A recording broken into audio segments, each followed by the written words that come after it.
Hayaha te arai, kāre au I te mataku. Kaura kau e whanai anō, kai kati anō, kei momotu ki ta whiti tōro. E whakawhetai atu ana, ko whai ora ka e.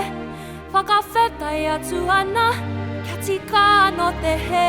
Kia rena te tau kaia, e kore e wewete.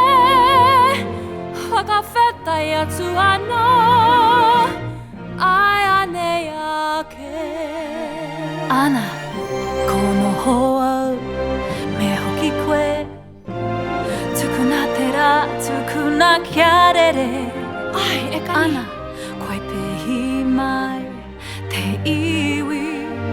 Maku anō te taura e whiri.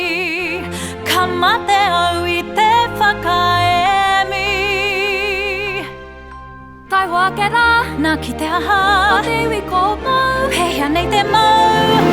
Au ai tu ko tipu, tipu, tipu, tipu rau. Hea, ko mauroa I a koe te makariri. Huri noa. Huri noa. Kai te pai, māhau e whakarewa. Te taia, me pēhea hoki. Ka tae ara, whakapono ana.